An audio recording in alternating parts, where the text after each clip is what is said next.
మహాభారతం సులభ శైలిలో ద్రౌపదిని సభకు తీసుకురమ్మని దుర్యోధనుడు ఆజ్ఞాపించుట.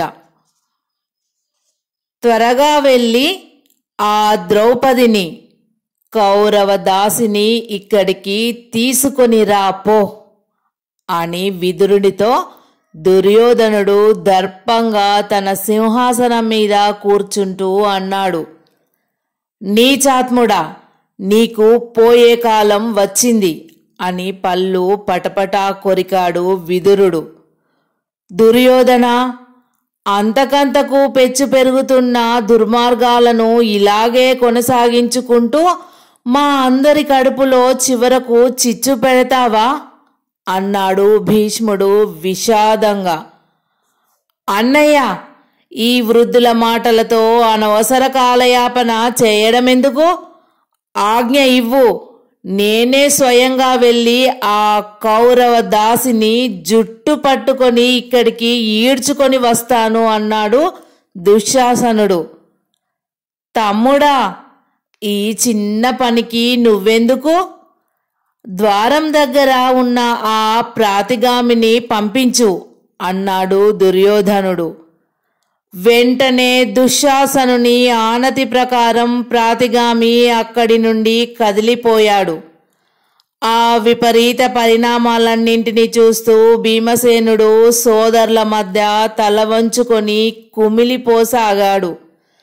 భీష్మ, ద్రోణ, కృప, అశ్వత్థాములు దుర్యోధనునికి ఎన్నో హితవచనాలు పలికారు.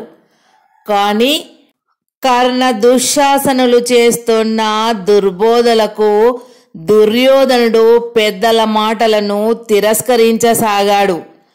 అదే సమయంలో ప్రాతిగామి సభలోకి ప్రవేశించి దుర్యోధనునికి నమస్కరించి ఇలా చెప్పసాగాడు. ముందు తను ఓడి తర్వాత నన్ను ఓడినాడా, లేక నన్ను ఓడి అటు తరువాత తను ఓడినాడా అని ద్రౌపది ధర్మరాజును అడిగి రమ్మంది ప్రభు అని ఆ సంగతి తెలిపిన వెంటనే తాను సభకు వస్తానంది అని విన్నవించుకున్నాడు. దుర్యోధనుడు మీసం సవరించుకుంటూ చిన్నగా నవ్వి, ఆ సంగతి ఇక్కడికి వచ్చిన తరువాత తనే అడిగి తేల్చుకుంటుంది. త్వరగా వెళ్ళి మర్యాదగా ఇక్కడికి రమ్మని చెప్పు, వెళ్ళు అన్నాడు ప్రాతిగామితో. ప్రాతిగామి వెళ్ళిపోయాడు. కొంచెం సేపటికి తిరిగి వచ్చి, దేవా, ఏకవస్త్రమై ఉందట, సభకు రావడం ఉచితం కాదట అన్నాడు దుర్యోధనునితో. ఏకవస్త్ర అయినప్పుడే వివస్త్రను చేయడం యుక్తం. దుశ్శాసన అని ఆజ్ఞాపించాడు దుర్యోధనుడు. దుర్యోధన, ఈ ఘోర పాపం తగదు సుమా.